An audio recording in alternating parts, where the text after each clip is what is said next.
কত টাকা থাকলে জাকাত ফরজ হয়? জাকাত কবে দিতে হবে?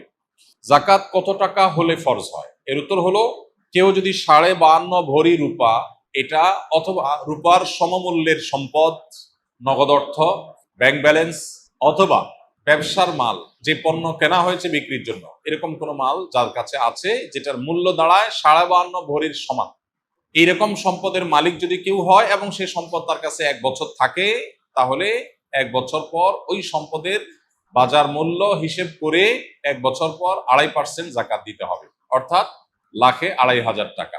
এভাবে হিসাব করে তাকে জাকাত দিতে হবে।